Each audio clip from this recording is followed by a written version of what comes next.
Paz do Senhor, meus irmãos. Agora vamos falar sobre a unidade 2 de Teologia Pastoral, que é a nossa disciplina. Na unidade 2, a exemplo da unidade 1, nós temos 5 capítulos. No primeiro capítulo, a espiritualidade do pastor. Capítulo 2, a família do pastor. No 3, a finança do pastor. Capítulo 4, a saúde e o tempo do pastor. No capítulo 5, o caráter do pastor. Claro que nós não vamos conseguir nos aprofundar em cada ponto desse por questão de tempo, ok? Quais são as qualidades, então, que o pastor precisa ter? Aí ele precisa ter a que é o tema do capítulo 1, que é a espiritualidade do pastor. Aí, lógico, ele precisa ter algumas qualidades espirituais, né? A primeira e mais importante qualidade espiritual que o pastor precisa ter é o amor a Deus e ao próximo.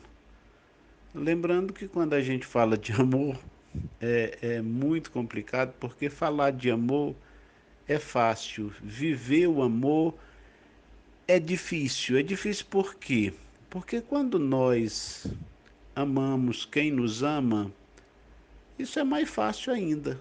Amar quem nos oferece amor, quem cuida de nós, quem zela por nós, quem nos abençoa, quem concorda conosco, quem, enfim, é próximo, é família, é amigo, é companheiro, tá ali firme e forte. Então amar esse tipo de pessoa, esse tipo de companhia, logo é fácil. É difícil isso? Não.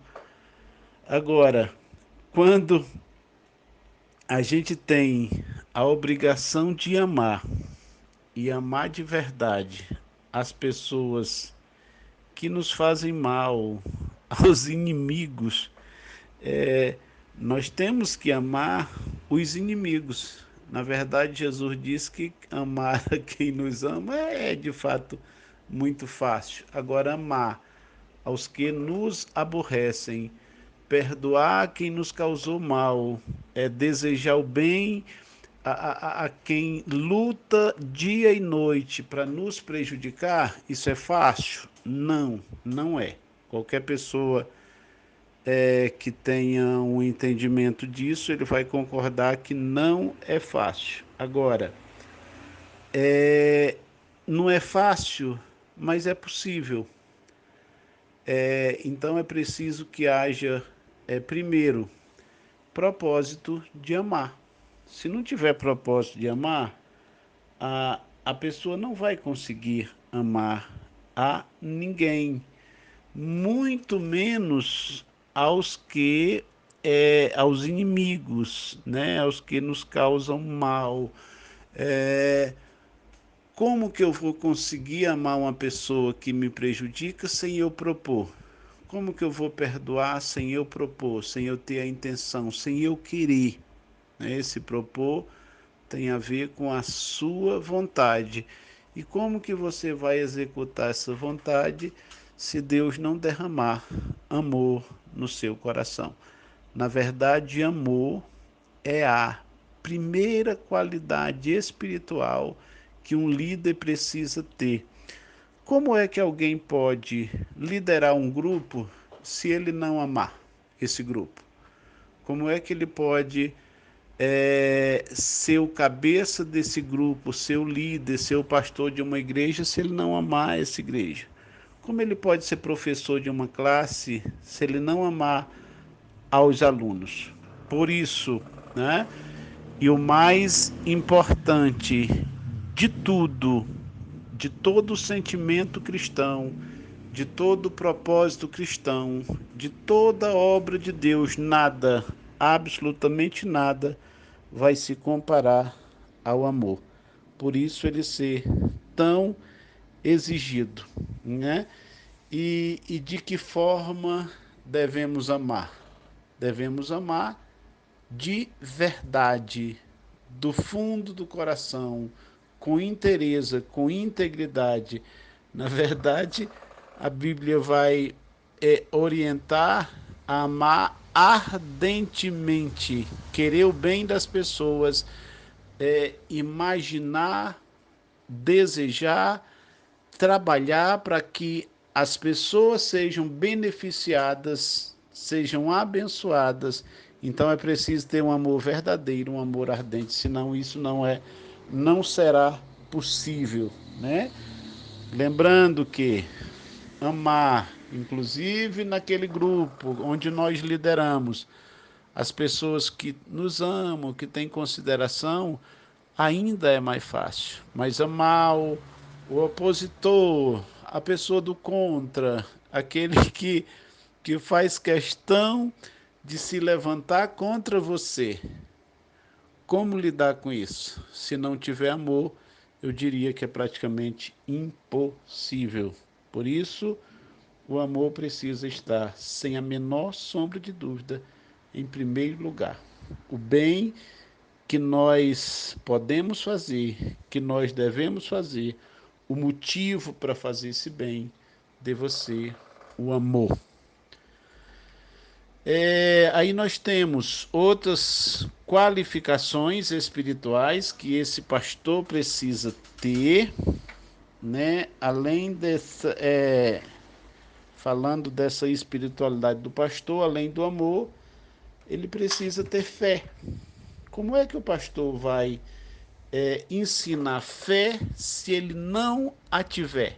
Se ele não crer que o Deus que prometeu é o Deus que vai cumprir, que Deus está com ele, que Deus está abençoando o seu trabalho, o seu compromisso com a obra de Deus, o trabalho feito na obra de Deus.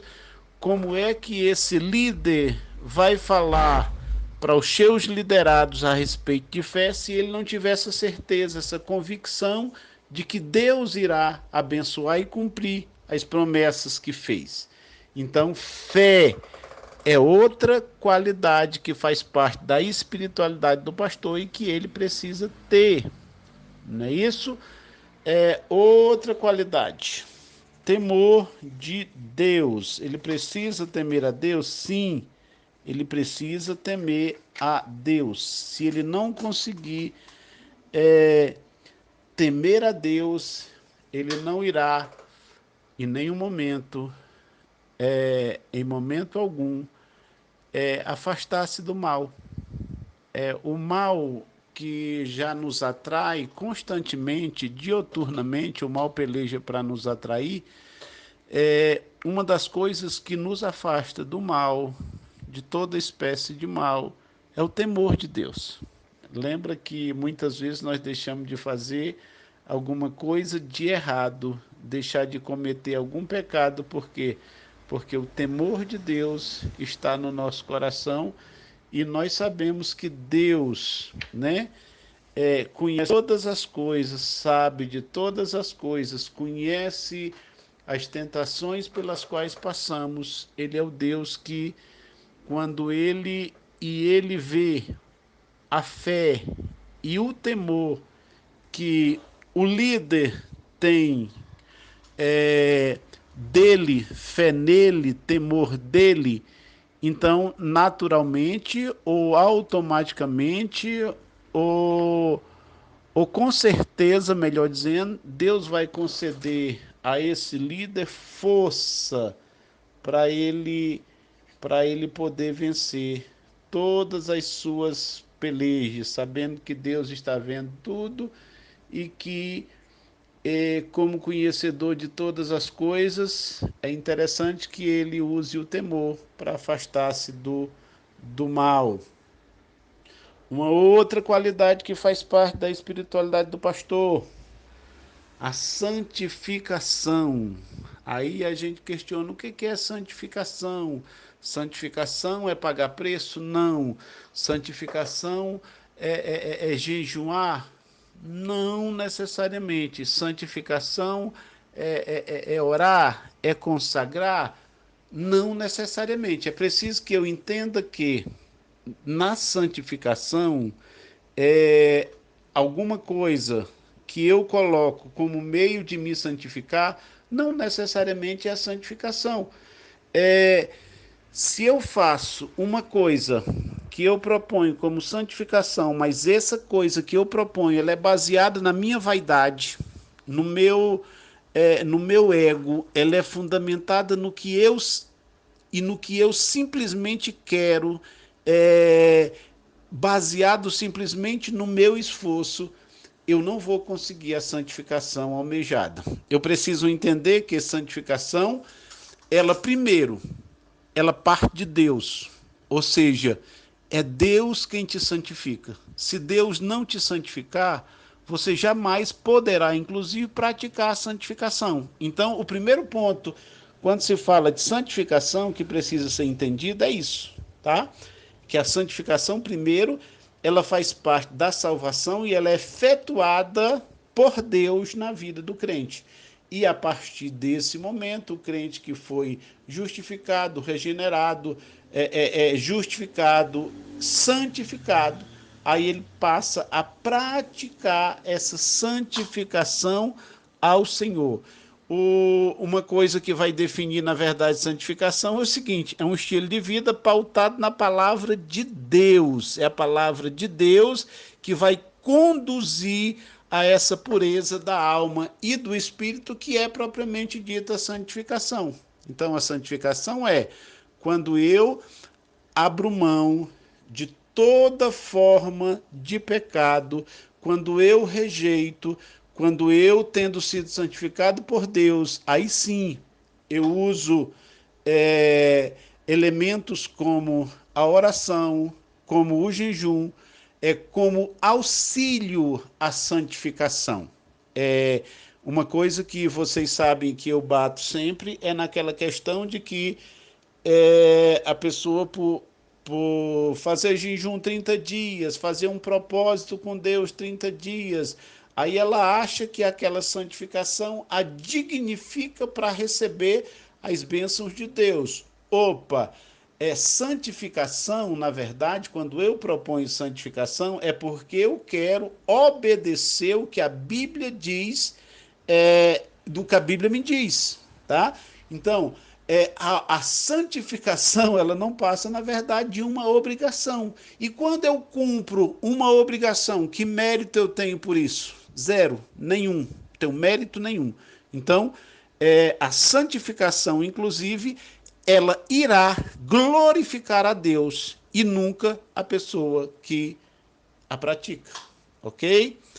Então vamos lá. Quais são as outras virtudes que o pastor precisa ter na sua vida espiritual, precisa praticar na sua vida espiritual, precisa fazer parte da espiritualidade do pastor?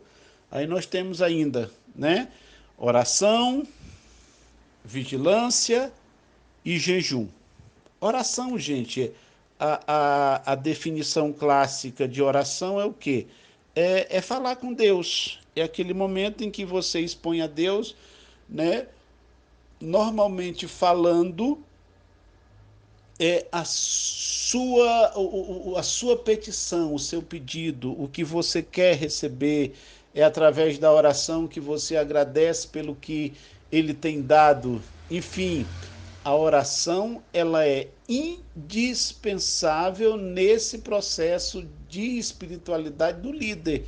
Se o líder não tem condição, se ele não ora, se ele não apresenta a sua vida a Deus através de oração, ou na definição clássica, como a gente tem, né? Orar é falar com Deus. Então, se ele não fala com Deus, se ele não conversa com Deus, se ele não dialoga com Deus, logo essa pessoa não vai ter uma espiritualidade sadia para liderar um grupo, né? Que é necessário que ele tenha essa vida de oração com Deus, essa vida de contato com Deus, de proximidade de Deus, né? E faz da oração uma ferramenta para manter esse contato direto com o nosso Deus. E aí, além da oração, existe dois elementos, né, que ajudam, inclusive na oração, que é o quê? que é a vigilância e o jejum. Gente, a vigilância está dentro daquela questão que eu falei ainda há pouco, né, da santificação e do temor de Deus, né? O, ou melhor, a vigilância ela está ligada diretamente ao temor de Deus. A pessoa que tem temor de Deus, ela vai propor para si ser vigilante, estar atenta ao que está acontecendo, ao que pode acontecer, e vai praticar essa vigilância. Ele vai ter uma visão do que está acontecendo ao seu redor. Então, a vigilância é a pessoa manter esta visão do que está acontecendo ao seu redor e manter a prudência baseada no temor de Deus de afastar-se do mal, tá? Então é por isso que essas qualidades que fazem parte da espiritualidade do pastor ou do líder, normalmente elas estão entrelaçadas entre si. E o jejum, gente? O jejum é quando se trata de jejum, a pessoa fala assim, o que é jejum? Jejum, então, é parar de comer? Jejum é parar de beber? Jejum por definição, abster-se de alguma coisa. Por exemplo, tem gente que jejuma de televisão. Eu não consigo, eu tenho dificuldade de associar isso, mas tem gente que fala assim, ó, eu estou fazendo um jejum de televisão. Não vou assistir televisão por 30 dias. Eu até entendo, baseado na definição de jejum, que é abstinência de alguma coisa, mas comumente o jejum é abstinência de alimentos, tá? Comumente, jejum é abstinência de alimentos. A pessoa propõe por um determinado período não comer alguma coisa, ou às vezes não comer e não beber. Lembrando, tá, gente, que tem jejum, tem pessoas que fazem jejum e que bebem líquido. Tá errado isso? Tá não. É perfeitamente possível fazer um jejum é, só de sólido. Não tem nada de errado, biblicamente falando, não tem problema nenhum. Agora, via de regra, no nosso costume, na nossa prática, nós o fazemos, né? Abstendo de sólidos e líquido, tá? E para que serve? Qual é a importância do jejum? O jejum, por si só, ele não oferece absolutamente nada para ninguém, a não ser passar fome, a não ser passar sede. Repito, o jejum por si só não beneficia ninguém. Então, qual é o propósito do jejum? Por que do jejum? E a gente pode ter uma explicação clara e prática. Nós temos na nossa vida uma luta constante entre carne e espírito. Eu sei que isso não é bem assim, não é tão simples assim, mas eu quero só trazer uma luz a respeito, certo?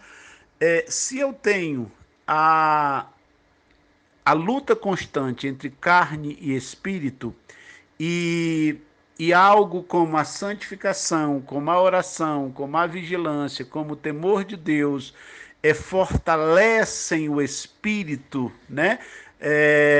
Jesus, inclusive, quando falou de oração e de vigilância, ele disse que o espírito está preparado, porém a carne é fraca. Uma ideia que se tem de forma bem clara e bíblica é que, na verdade, o jejum serve para mortificar estas obras da carne, tá? Então, quando se jejuma, o jejum por si só não nos aproxima de Deus. Como o jejum a sua natureza, o seu propósito é enfraquecer o nosso corpo carnal, a nossa natureza carnal é combater as nossas vontades, então, nesse sentido, o jejum nos beneficia por quê? Porque ao fazer isso, ao mortificar as obras da carne através do jejum, automaticamente nós nos voltamos para a parte espiritual, para a parte do espírito que já está preparado, porém que precisa que nós alimentemos o nosso espírito, né? Se Jesus disse que está preparado, então aí eu não vou orar, eu não vou jejuar, o líder não vai orar, não vai jejuar, não vai ter vigilância. O espírito está preparado e precisa continuar preparado. O nosso espírito, né? O nosso espírito precisa estar em comunhão com o Espírito de Deus. Então, a parte espiritual, nós precisamos alimentar, ok? Então, o jejum, na verdade, ele é uma ferramenta, né? Ele serve para fortalecer o nosso espírito, né? E enfraquecer naturalmente a nossa carne. Isso de forma bem prática, ok, meus irmãos? Então, oração, vigilância e jejum fazem parte da espiritualidade do pastor, ok?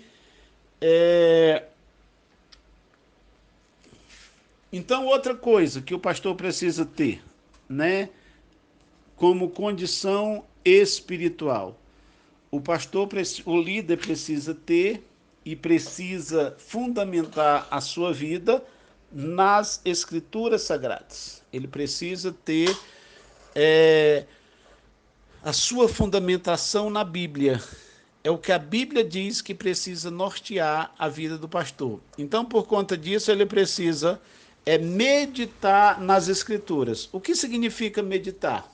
Meditar significa estudar, refletir, pensar, considerar. O pastor precisa ter esse momento diário, né? Ele precisa ler a Bíblia diariamente, ele precisa estudar as Escrituras, ele precisa estar familiarizado com o que a Bíblia diz. A Bíblia é a sua principal ferramenta de trabalho. Se ele não entender as Escrituras, se ele não compreender, se ele não meditar, ele não vai obedecê-la, ele não vai conhecê-la e logo ele irá fracassar no seu ministério, tá? Aí, gente, a gente tem, né, outra coisa interessante que o pastor precisa ter e ele precisa aprender, que ao meditar nas escrituras, né, ele contribui para o fortalecimento do seu espírito. E existe uma coisa que é abordada aí no nosso livro, lá na página, deixa eu só confirmar aqui a página, finalzinho da página 55, é a questão da batalha espiritual. Batalha espiritual, ela existe ou não? É verdade que a batalha espiritual existe? Sim, é verdade que a batalha espiritual existe. Então, logo nós temos um inimigo que trabalha dioturnamente para atrapalhar, para prejudicar, para combater. Ele trabalha combatendo a obra de Deus. E como líder, ele está envolvido na obra de Deus, naturalmente, ele vai estar envolvido em uma batalha espiritual. O que significa, então, batalha espiritual? Batalha espiritual são, de fato, tá, irmão? Isso aqui não é simples imaginação. Batalha espiritual, ela, de fato, acontece, né? No mundo, inclusive, invisível, que é o mundo espiritual. Olha aqui mais ou menos uma definição de batalha espiritual. O ministério, ele não é uma posição isenta dos ataques satânicos e demoníacos. Sendo assim, cada pastor não pode esquecer que está lidando simultaneamente com as esferas terrenas e espirituais, tá?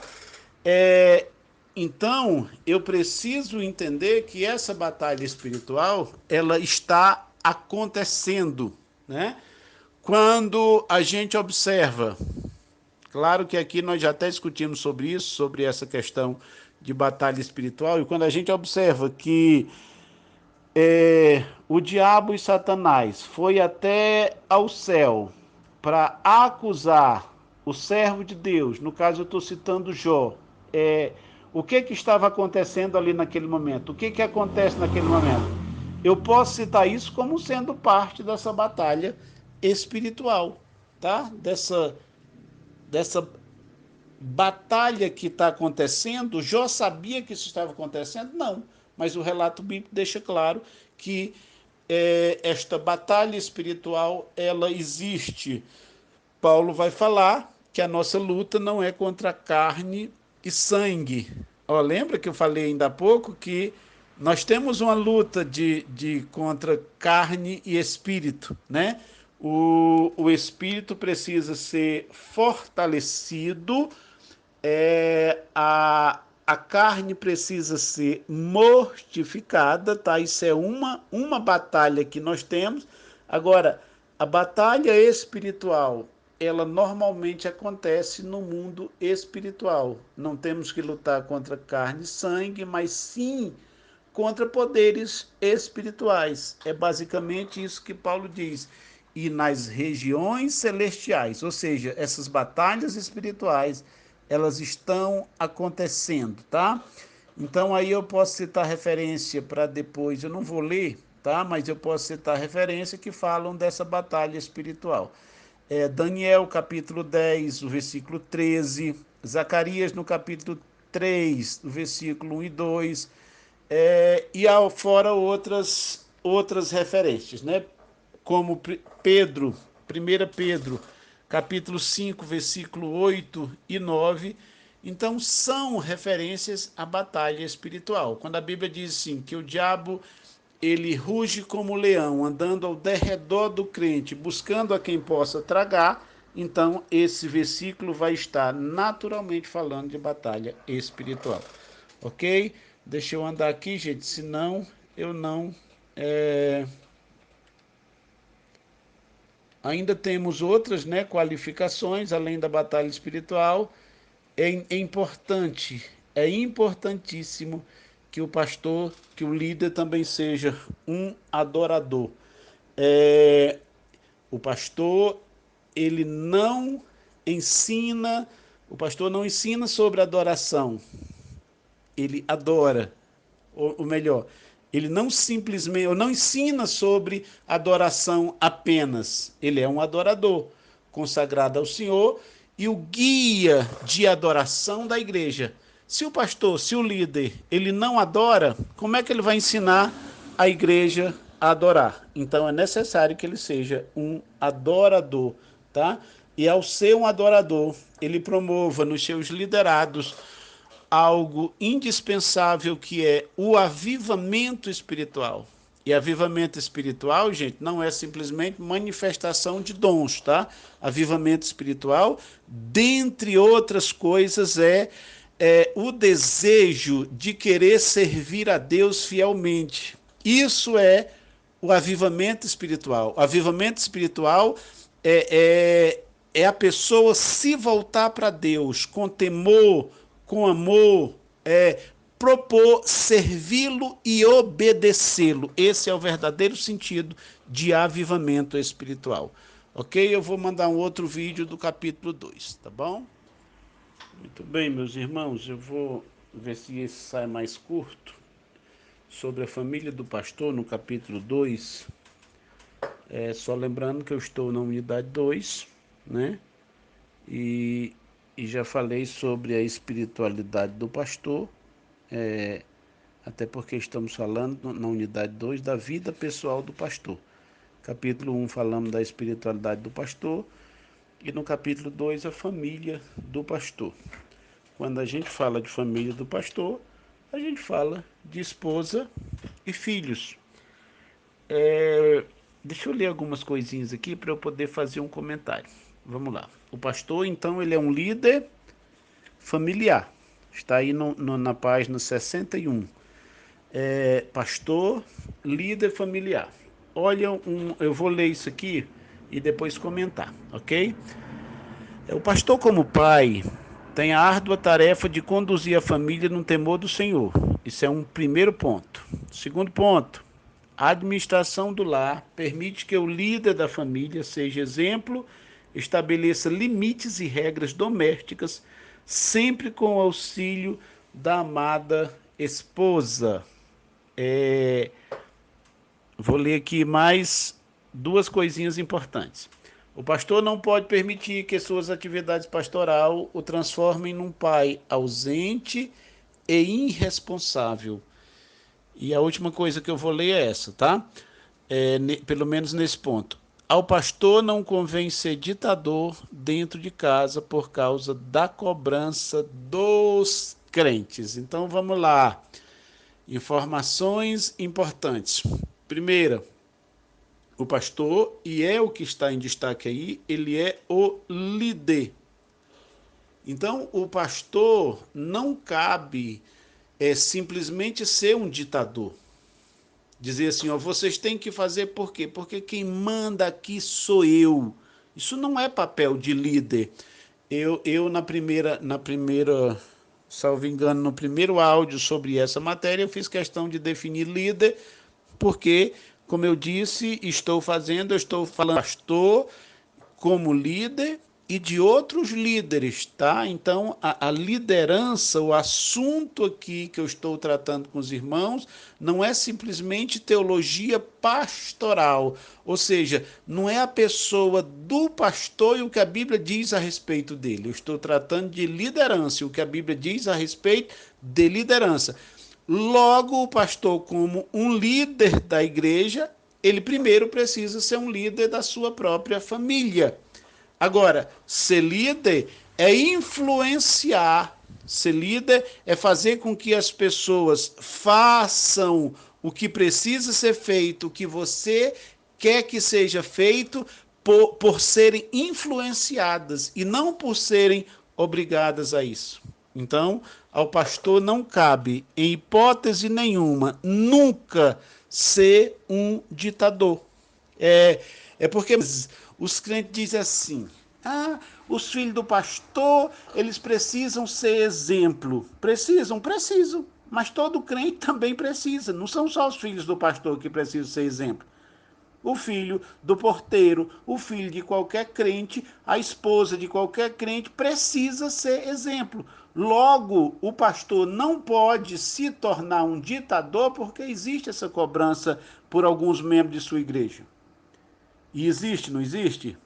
Tem muito crente que olha para a família do pastor, o filho do pastor não pode fazer isso, a filha do pastor não pode fazer aquilo, e é verdade. Só que isso cabe a todos os crentes. Logo, o pastor precisa se ligar e estar atento que ele não pode ser um ditador na sua casa por conta dessa cobrança exagerada que alguns crentes fazem, né? Alguns crentes de sua igreja fazem, inclusive fazendo pressão sobre ele. E muitos vão na onda e cobram exageradamente dos seus filhos, né?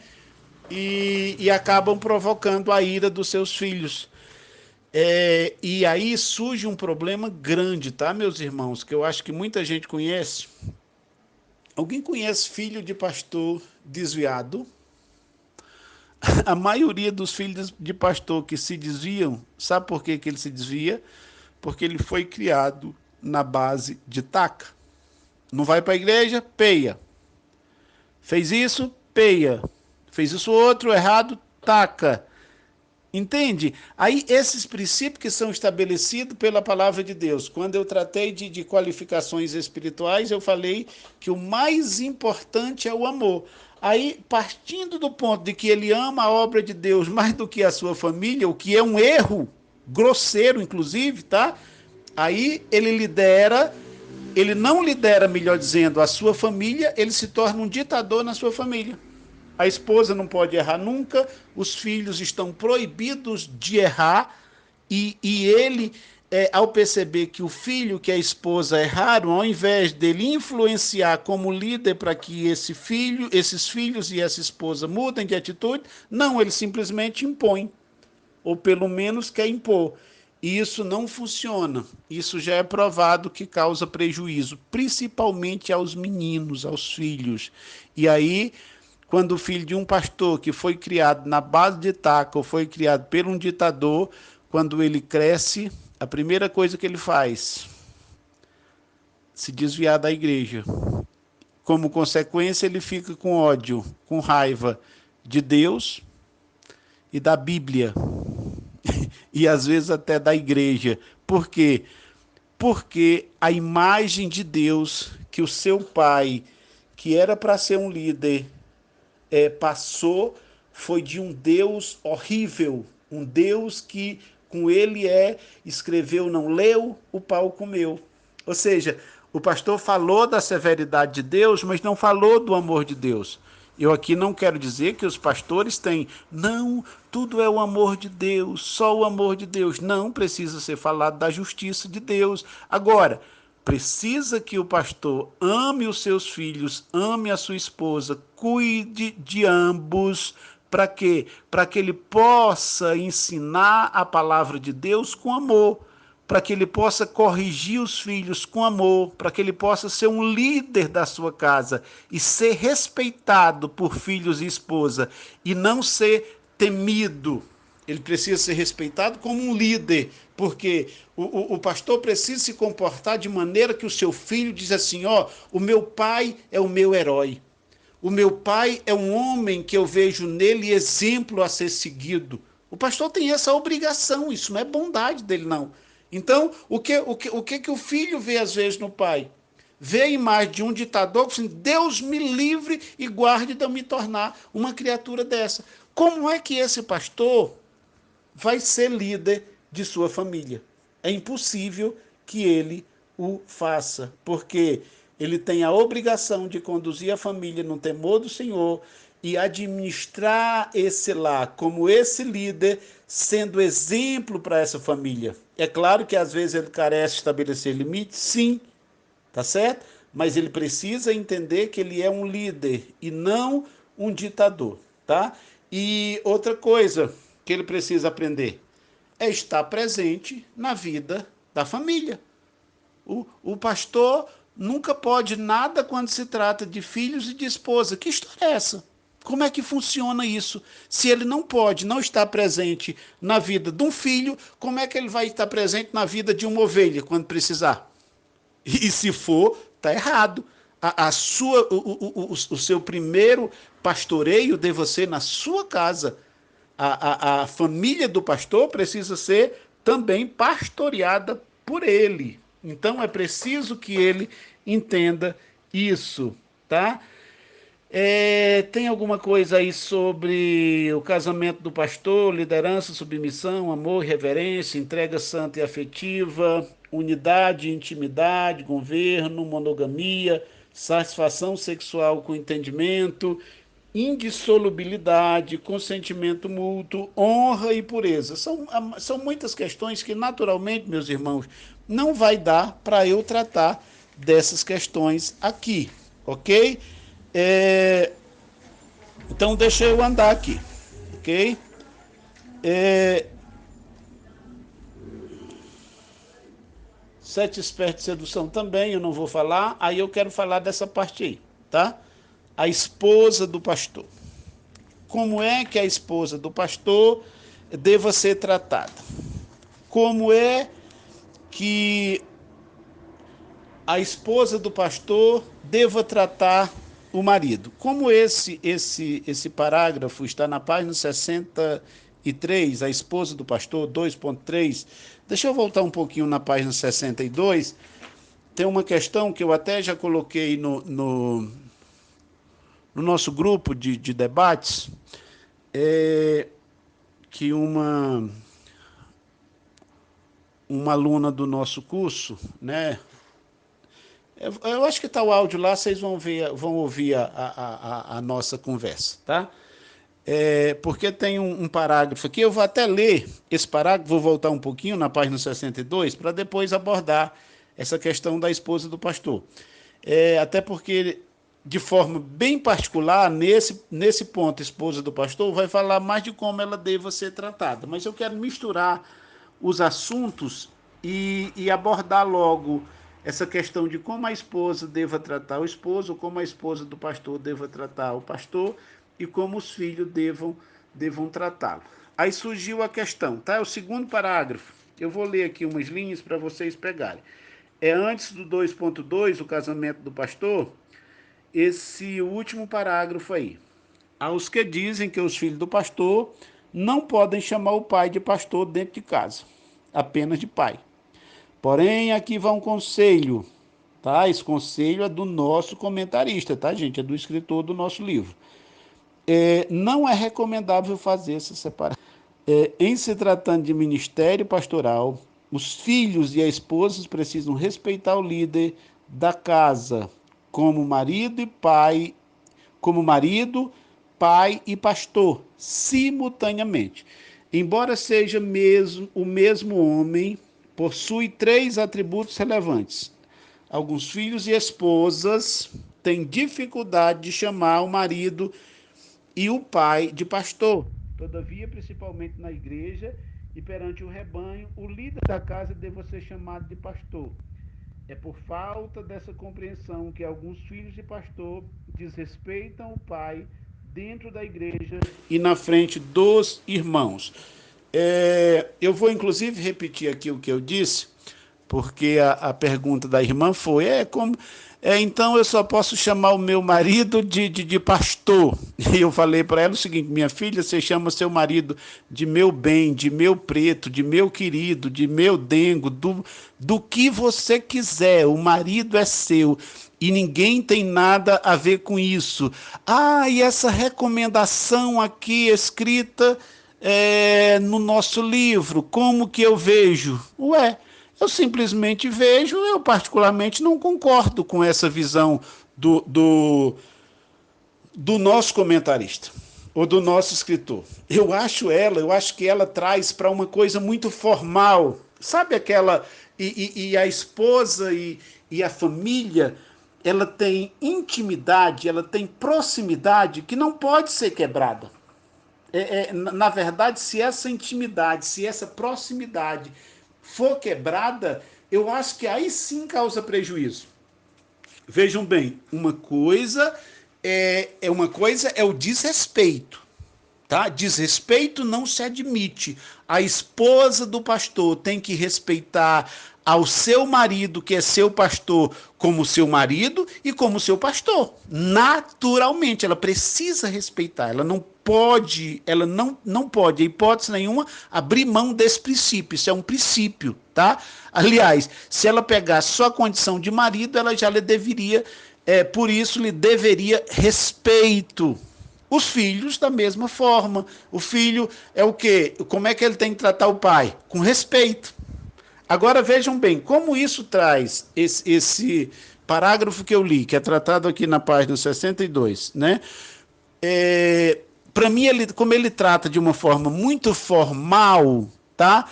Eu não vejo como grande coisa, eu não vejo como tão salutar assim, tá? Desde que o respeito não seja quebrado, desde que o princípio de autoridade não seja quebrado, não tem absolutamente nada demais o filho do pastor se dirigir ao pastor como pai.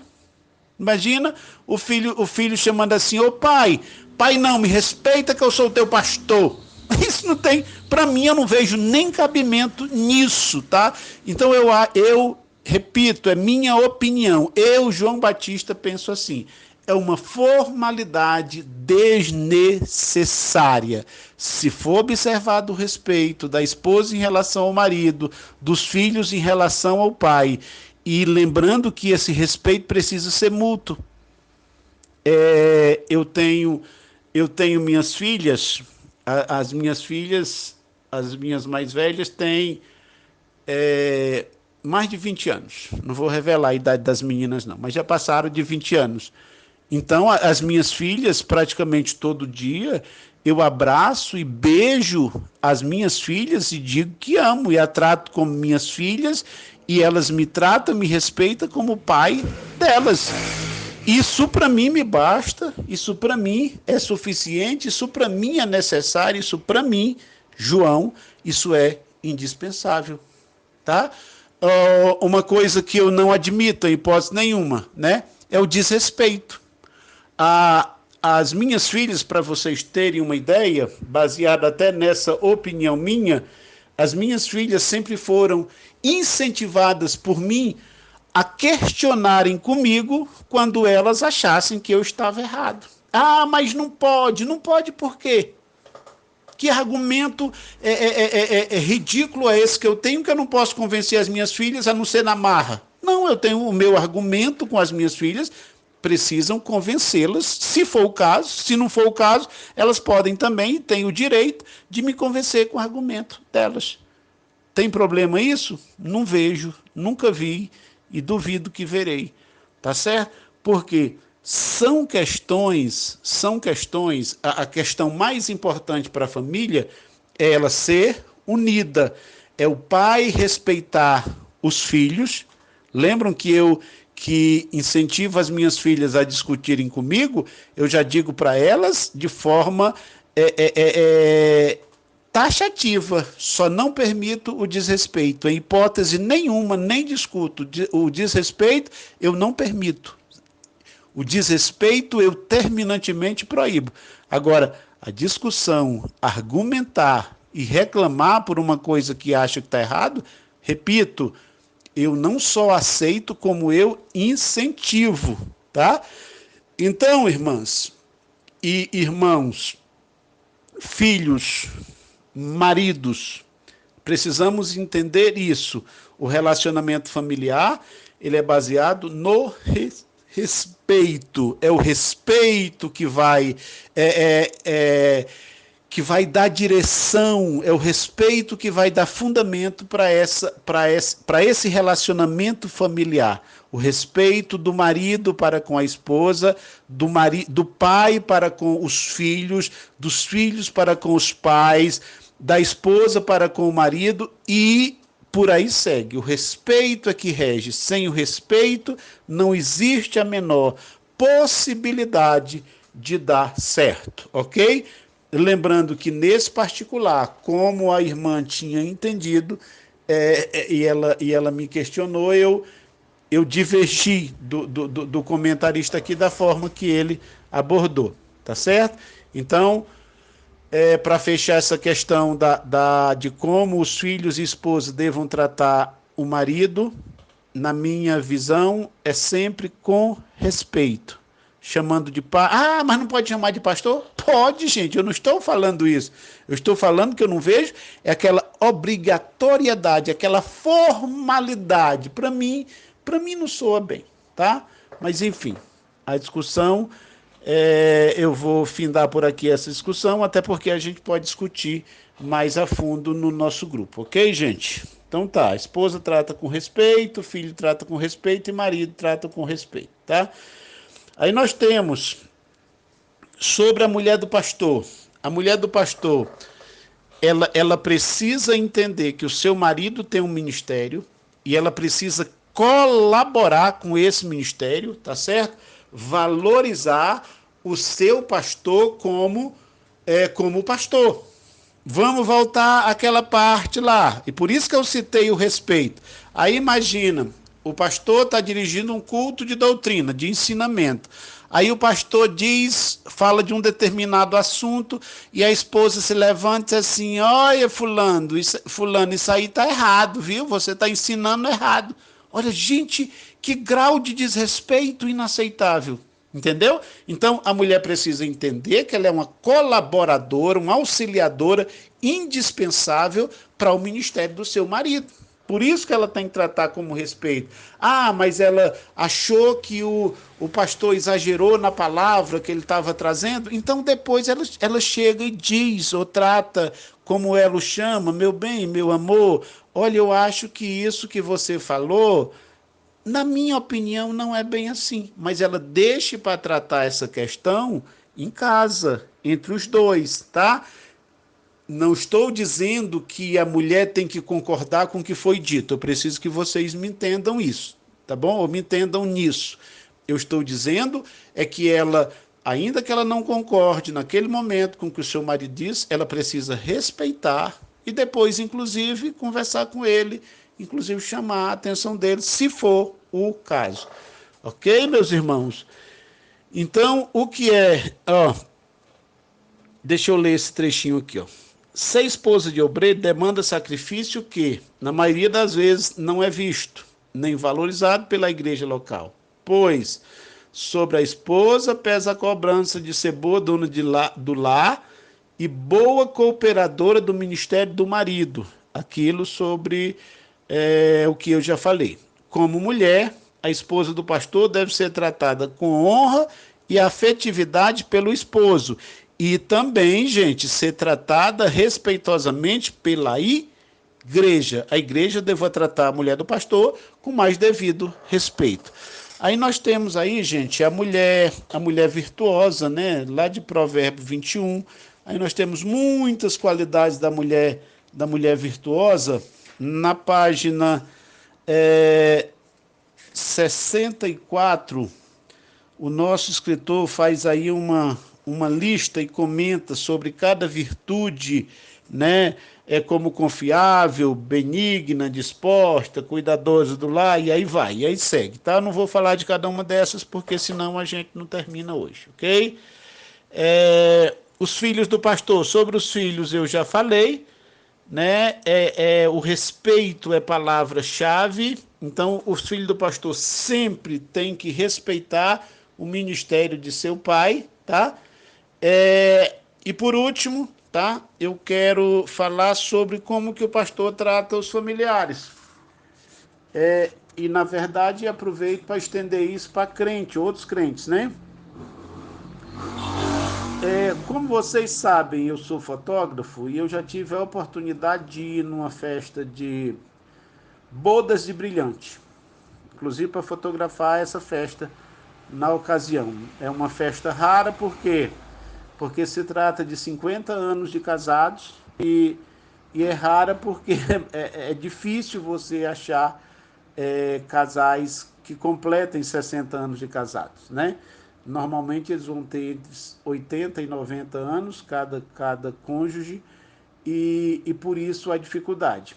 E na ocasião, por isso eu estou citando isso como um testemunho, na ocasião, um dos filhos não foi prestigiar os pais. Sabe por quê?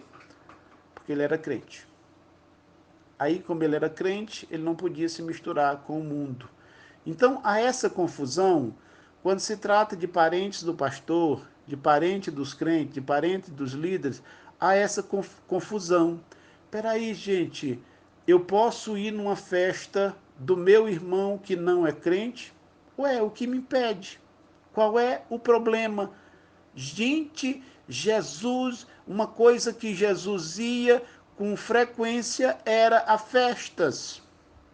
Convidado para jantar, para almoçar, Jesus estava lá. Não, mas alguém convidava Jesus. Jesus, vamos almoçar lá em casa. Assim, quem é você? Né? Cadê a sua carteirinha de crente? Se você não for, eu não vou. Não existe isso, gente. E não existe fundamento bíblico para isso. Qual é o fundamento bíblico para isso? Aí fala assim, é não se misturar com o mundo. O que é se misturar com o mundo, gente? Se não fazer o que o mundo faz. Aí beleza, você vai para a festa do seu irmão que não é crente, do seu sobrinho que não é crente, do seu pai que não é crente, aí chega lá, você cai no forró. Aí chega lá, você cai na bebida. Aí sim, aí você está. Se a pessoa não tem esse controle, se a pessoa não tem condição de fazer isso, de entrar e sair com dignidade, aí sim eu aconselho que ela não vá. Mas, salvo isso, nada impede que você, convidado por um parente para uma festa, você não possa ir porque essa festa não é de acordo com seus costumes. Ué, gente, a festa não tem que ser de acordo com seus costumes, a festa não é sua, a festa é dele, então a festa tem que ser de acordo com os costumes dele. Então, chegando lá, não pratique os costumes que eles praticam. Por quê? Porque você é crente, você é um cristão. E como um cristão, tem muita coisa que você não faz semelhante ao seu parente, seu irmão, seu cunhado, seu tio, que não é crente. Por exemplo, quando você chega lá, vai ter bebida alcoólica. Normalmente não tem? Tem. Aí você vai beber? Não. Você não bebe. Tava na festa lá, o garçom me ofereceu um vinhozinho. Lembrando, tem crente que bebe vinho, tem crente que não bebe. Isso aqui é outra discussão, eu não vou entrar no mérito da questão. Mas serviu um uísque. Aí eu, opa, não vou perder. então eu vou beber esse uísque caro, enfim, né? Arruma um monte de desculpa para beber. Aí tá errado? Sim. Aí repito, a pessoa que tem essa índole, esse caráter, esse pensamento, ele nem deva ir a uma festa como essa, caso ele seja convidado. Mas, no mais, meus irmãos, se a pessoa for convidada para uma festa de um parente, tá? Eu estou falando aqui, gente, de relacionamento dos líderes, dos pastores. Eu aproveitei para abordar de uma forma mais ampla o relacionamento que eles têm com os parentes, crentes e não crentes, tá? Precisa ser mantido sempre o respeito. Eles precisam olhar, é o pastor, mas eles precisam olhar e, ao convidar, saber que quem foi para a festa deles é um pastor, ou seja, eles terão respeito de não oferecer bebida, de não nem oferecer alguma coisa que eles já vejam que você não bebe, que você não come, se for o caso, né? Tem gente que tem algum tipo de comida que ele não come, então, ele sabendo que você tem essa prática, ele naturalmente não vai nem te oferecer. Ok? Mas o relacionamento entre os parentes também deve ter como princípio o respeito, né? O saber entrar e sair, o saber respeitar os familiares e, consequentemente, ser respeitado por eles. Deus abençoe a todos, tá? Em nome de Jesus. Gente, no capítulo 3, por hoje eu vou fazer mais esse vídeo. Ver se amanhã ou no máximo terça eu fecho essa.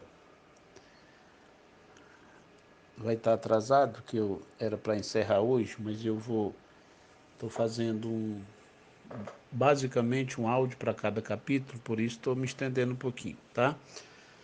Deixa eu ver se eu consigo reduzir mais um pouquinho nesse. Eu consegui quase 1 minuto no outro. Deixa eu ver se eu consigo nesse aqui. Vamos lá. Capítulo 3, as finanças do pastor. Aqui vamos falar de dinheiro, certo? Quando se trata de dinheiro, tem muitas questões que são importantes e que a gente precisa falar. A primeira delas o pastor, biblicamente, ele pode receber um salário? Sim, biblicamente ele pode receber um salário. Desde o princípio que foi estabelecido no Velho Testamento, ou no Antigo Testamento, melhor dizendo, para o sacerdócio, não que ele tinha um salário propriamente dito, mas existiam ofertas ou parte das ofertas que especificamente eram para cuidar do sacerdote de sua família, tá? Olha o que diz aqui. Eu vou citar alguns textos bíblicos aqui e comentar sobre o que eles dizem, né? Por exemplo, em Gálatas 6:6, Paulo ensina que os conhecedores da palavra de Deus deveriam cuidar das necessidades materiais daquele que ensina na casa de Deus, tá? O obreiro, ele é digno do seu salário, tá? Em 1 Coríntios 9:7, 13 e 14, o princípio estabelecido é o seguinte, tá? Aqueles que trabalham integralmente no ministério são dignos de viver materialmente do Evangelho. Então, o ministério no Evangelho é digno de viver do Evangelho. Em 1 Timóteo 5, 17 e 18, Paulo recomenda que a liderança da igreja deve ser honrada e estimada, principalmente os que trabalham no ensino e no doutrinamento do povo de Deus, tá? Vou cobrar de vocês o meu salário por causa disso. Isso aqui me dá direito, esse texto aqui, tá bom? Porque eu e Ruth, pastora Verônica, nós trabalhamos em particular nessa parte de ensino da palavra, brincadeira à parte, né? Então, esses versículos citados, né, e os princípios estabelecidos nele deixam claro que o obreiro é digno, sim, do seu salário. Paulo vai dizer o seguinte, olha, vai fazer uma citação do Antigo Testamento, e eu falei disso na disciplina passada, quando estava falando de bulha dos cereais, né? Uma das maneiras dele de bulharem era colocar um boi para pisar os cereais, tá? Só que esse boi que pisava para fazer a debulha, uma coisa, o fazendeiro, o agricultor que fosse fazer isso, ele era proibido de fazer, que era colocar vedar a boca desse boi para que ele não comesse. Não. O princípio estabelecido ali é o que Paulo usa no Novo Testamento, é de que não atarás a boca ao boi que debulha, porque ele tinha que comer. Isso é um princípio básico e fundamental. Imagina um pastor que trabalha na obra, que ele é dedicado 24 horas à obra e ele não recebe para isso, tá? Ele tem direito de receber por isso. Não existe discussão em relação a isso. Porém, um lembrete, tá? É perfeitamente possível que o pastor trabalhe na obra e não receba? Está errado isso? Também não. Conheço igrejas que para ser a pessoa para ser consagrada a pastor e pastorear uma igreja, ela precisa ter um trabalho que a mantenha. Está errado? Tá, não, não tem nada de errado com isso. Por exemplo, o próprio Paulo que falou isso, por muitas e muitas vezes, ele abriu mão de salário. E ele vai ensinar outro princípio, tá? Assim, para não ser pesado a ninguém, para não aproveitar de ninguém, para ninguém depois reclamar dele. O que que ele fazia? Ele trabalhava com o ofício que ele aprendeu, que era de fazedor de tendas. Então ele trabalhava e adquiria o seu próprio sustento. Mas o Paulo que trabalhava, que também estabeleceu isso, que podia ser feito, como já disse, que algumas igrejas estabelecem isso como princípio, tá? E não distribuem salário pelo menos para todos os pastores do seu ministério. Então, Paulo, isso é um princípio que pode achar apoio na Bíblia? Sim, sem problema nenhum, tá? Como também o ministério que estabelece que o pastor deva receber salário, também não tem nada de errado com isso, tá, gente? Biblicamente vale, tá?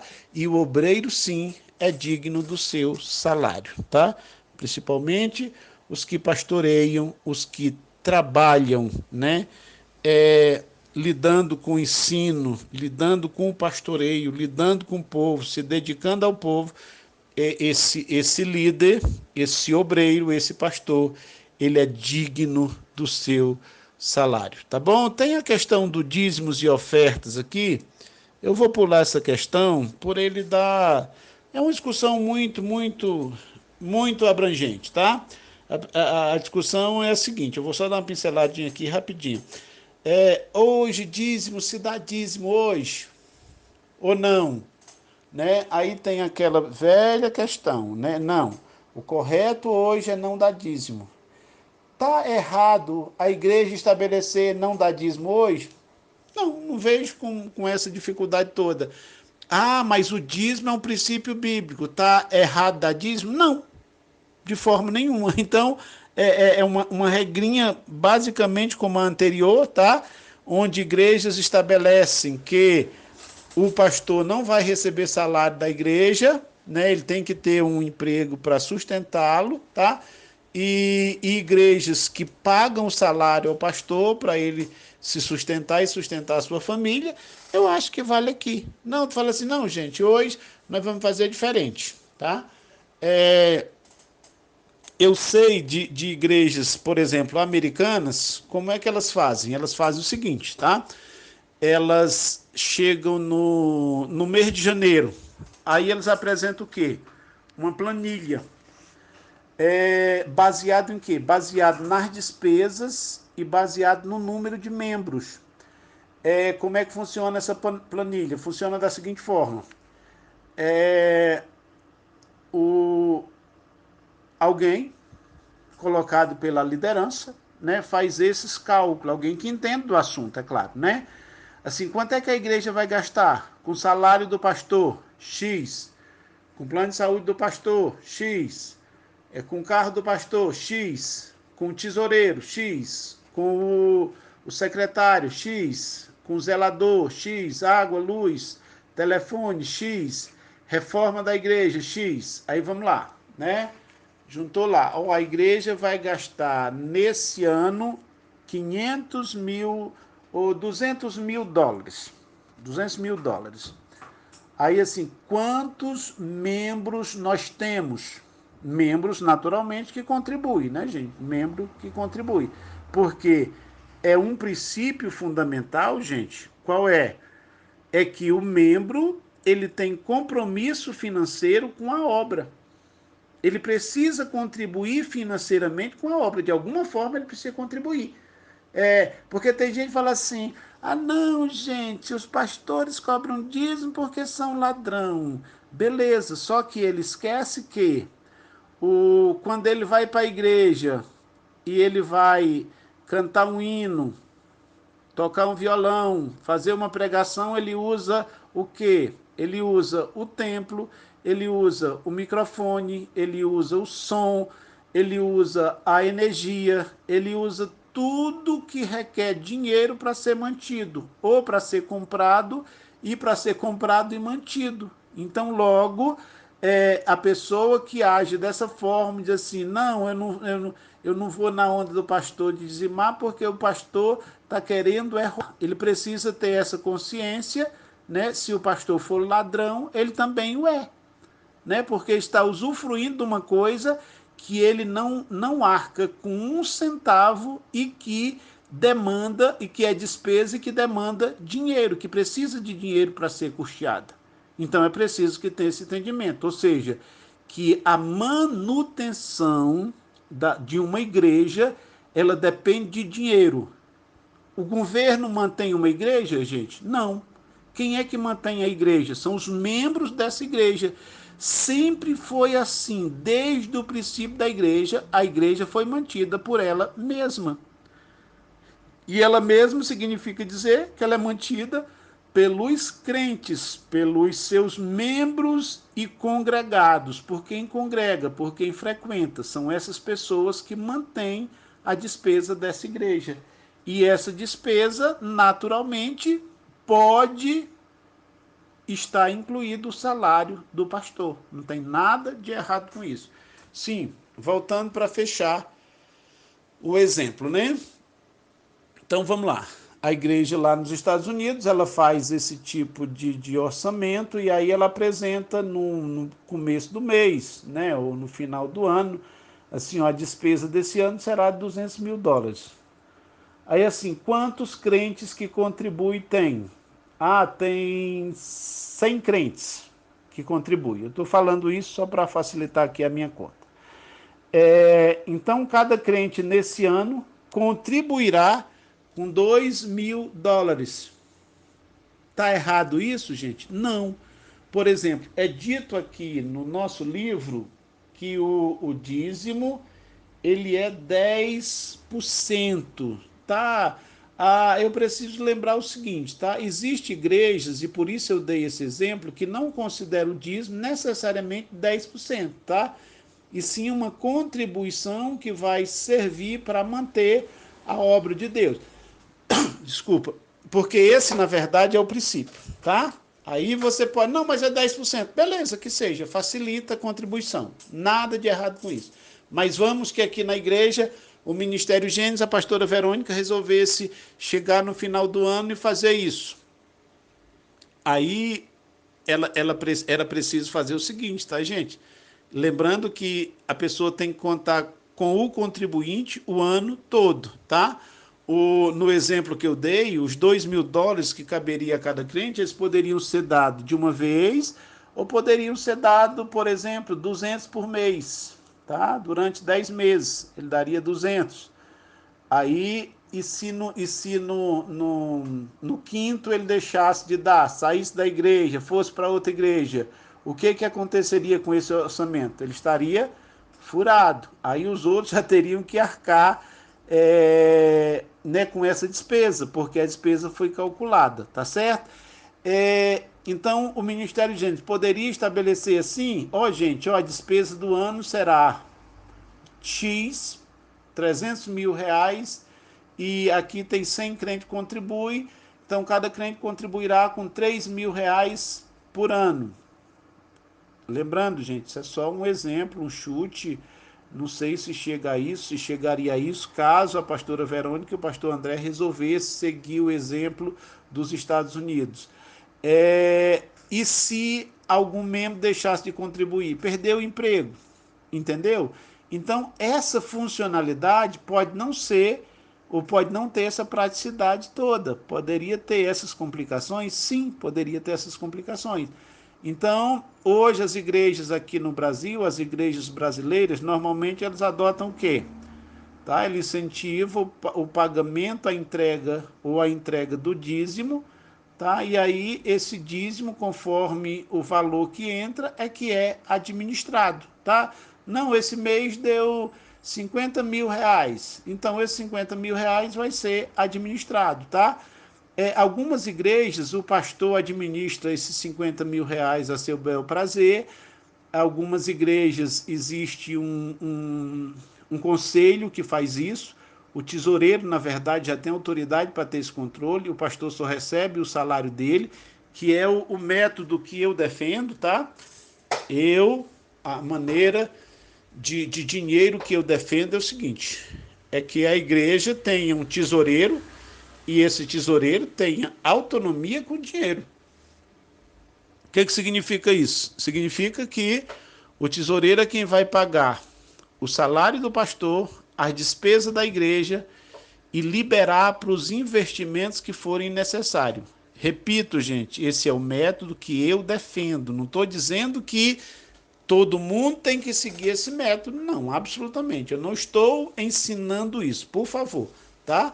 Então, cada um administra conforme a maneira mais prática. O importante é que haja, nessa administração de dízimos e de oferta, principalmente de dízimo, é que haja por parte de quem lidera, de quem lida com isso, fidelidade, sabendo que não é dinheiro dele, se trata de dinheiro consagrado ao Senhor. Se o dízimo é ofertado a Deus, esse dinheiro ele é de Deus. Agora, para quê? Para manutenção do Ministério Gênesis. Inclui o quê? Inclui o salário da pastora Verônica, do pastor André, eu não sei como funciona exatamente. Sim, inclui. Como inclui as despesas de investimentos, como inclui, né, uma reforma, que inclusive no Ministério Gênesis está sendo feita agora. Todas as igrejas, normalmente, pelo menos uma vez por ano, fazem. Então, isso vai sair da contribuição e do dízimo de oferta. Olha que eu não ia falar sobre dízimo de oferta e gastei mais tempo falando sobre isso. Mas é porque acabou surgindo assunto, tá bom? Deixa eu andar. Tá? Pensamento errado a respeito de dinheiro. Tem gente que é assim, o dinheiro é do cão, só serve para fazer o mal. É um pensamento gnóstico, né? Um pensamento, acaba sendo um pensamento gnóstico. E aí fazem uso errado das escrituras. Fala assim, o dinheiro é a raiz de todo mal. Gente, não é. Não é o dinheiro a raiz de todo mal. Por muitas e muitas vezes o dinheiro ele é uma verdadeira bênção. Muita bênção o dinheiro. Quando a gente vai para as escrituras e vê os benefícios que o dinheiro faz, que é feito através do dinheiro, são tantas coisas excelentes. Você quer um exemplo? Por exemplo, vamos pegar o sacerdócio e vamos tirar a contribuição fora. O sacerdote está nu, nem roupa para vestir ele tem, que ele não trabalha, ele só ganha da obra. Então significa dizer que as vestes sacerdotais, como elas foram especificadas para serem feitas, só puderam ser feitas porque houve contribuição de dinheiro, tá? Eu estou aqui citando ouro, prata, é coisa preciosa como dinheiro, tá? O templo para ser feito. Aí disse, não, vamos fazer o templo, vamos. Aí Deus disse assim para Moisés, Moisés, não se preocupe que eu vou fazer chegar, eu vou derramar uma chuva de ouro, de madeira, de tecido. Claro que não, né, gente? Não precisa nem a gente entrar no mérito da questão. Quem contribuiu? Os crentes, tá? Foram os crentes que contribuíram. Para quê? Para adquirir madeira, para adquirir ouro. Ou o ouro já era, inclusive, a própria contribuição. E aí Deus capacita o homem para lidar com esse ouro e para fazer as peças do tabernáculo do deserto, né? que só puderam ser feitas por conta de contribuição. Por isso eu disse que o rico dinheirinho, na verdade, ele é uma verdadeira bênção, né? Olha um outro raciocínio errado. Ah, tá, sobre esse ponto. Não é o dinheiro que é a raiz do mal, tá, gente? É o amor ao dinheiro, tá? Isso é um princípio estabelecido, isso é o que está relatado em 1 Timóteo, capítulo 6, versículo 10, tá? Em Mateus 19, 23, né, diz assim, que quão difícil é o rico entrar, Jesus diz, falou quão difícil era para o rico entrar no reino de Deus, no reino dos céus. E aí, inclusive ele acrescentou dizendo que era mais fácil o camelo passar pelo fundo de uma agulha do que um rico entrar no reino dos céus.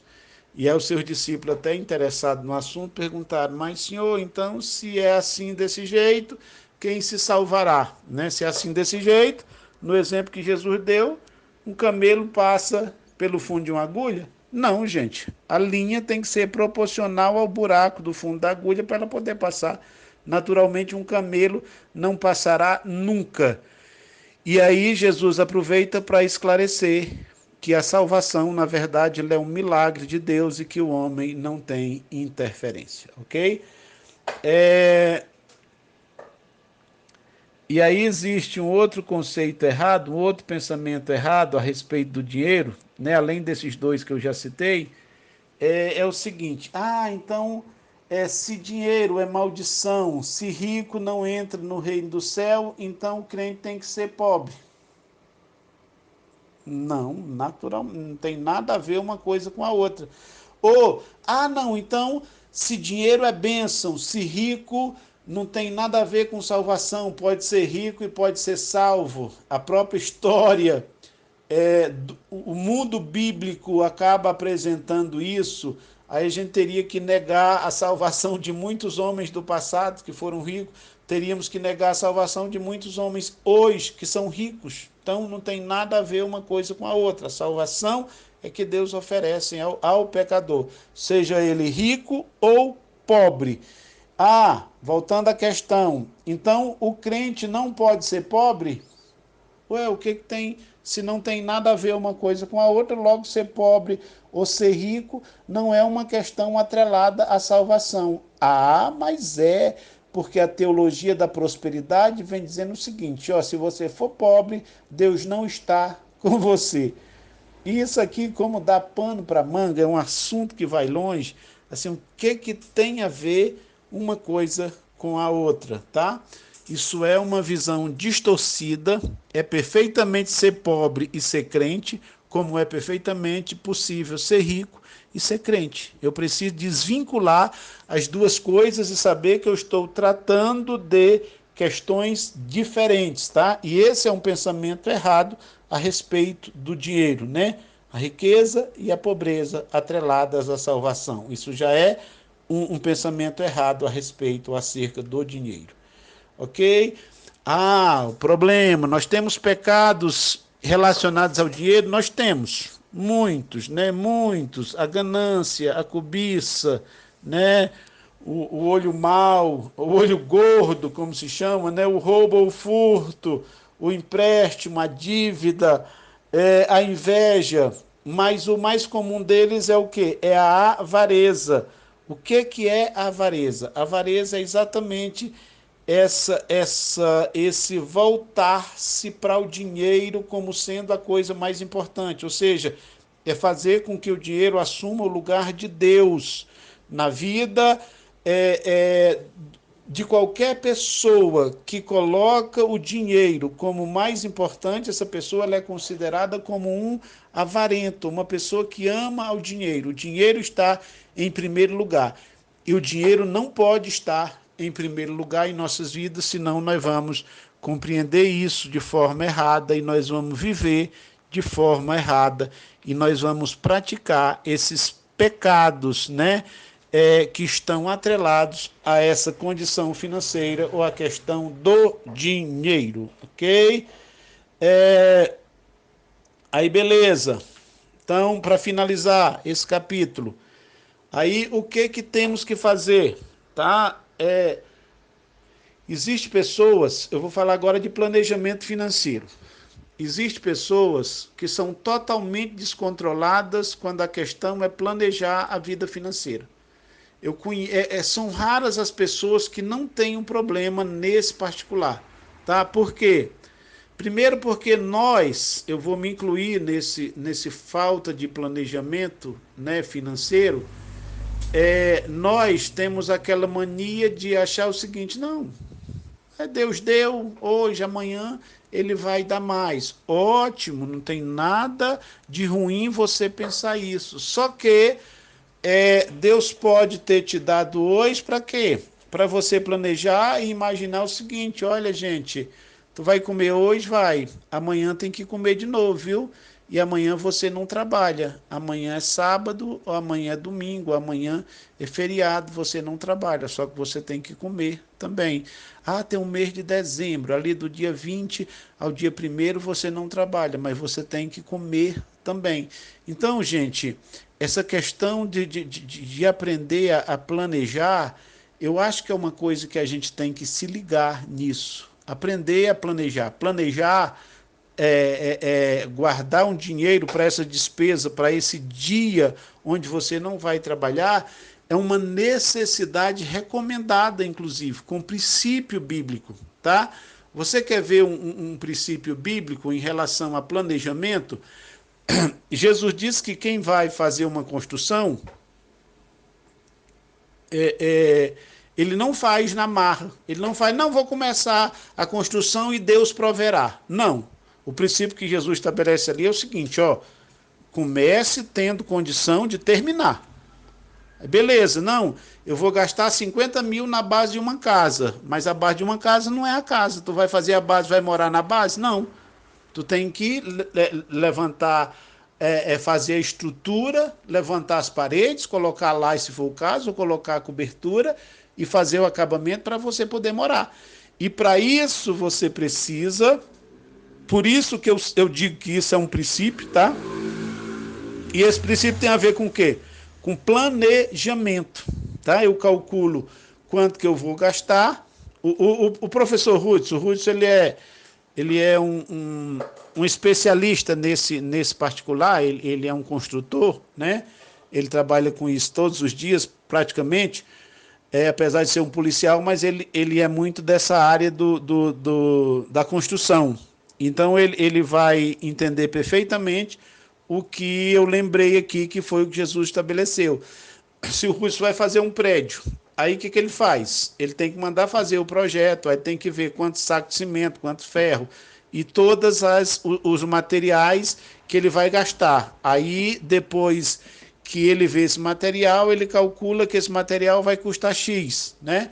Aí depois ele chega para o pedreiro e diz assim: por quanto que você faz essa obra? Eu faço por X, né? Aí ele soma esses dois valores e aí vê.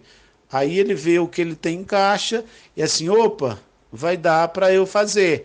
Aí ótimo, não, ele não tem o dinheiro todo. Não, ele não tem o dinheiro todo, mas esse 200 mil que tem dá para começar. Mas 100, ele conclui. Mas ele tem investido 100 mil, ele tem 100 mil para receber. Então, isso está dentro do planejamento. Isso não é, mas se ele não receber, mas aí é outra questão, tá? Eu estou falando de planejamento. Planejamento é necessário a partir de uma construção, como foi o próprio Jesus que deu exemplo, e eu acabei reforçando aqui, como inclusive da manutenção diária, do pão de cada dia.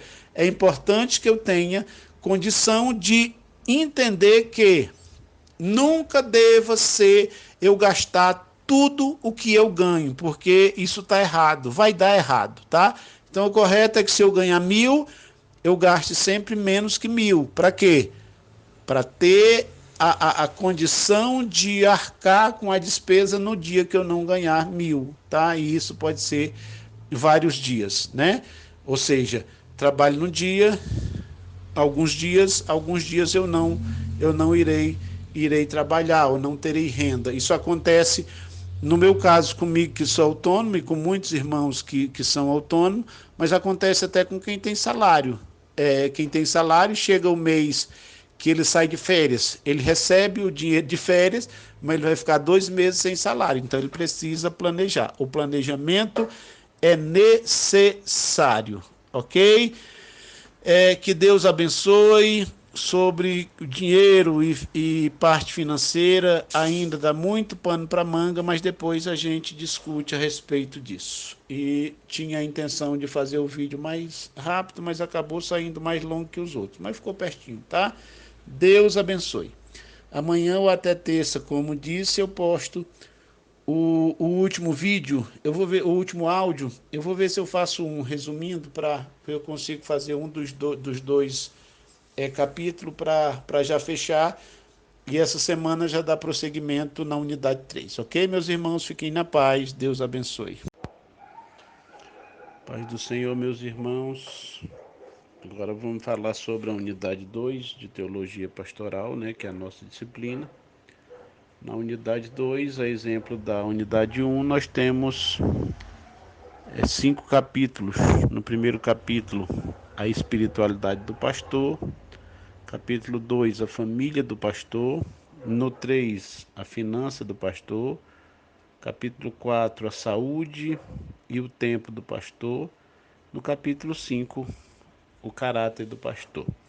Claro que nós não vamos conseguir nos aprofundar em cada ponto desse por questão de tempo, ok? Quais são as qualidades, então, que o pastor precisa ter? Aí ele precisa ter,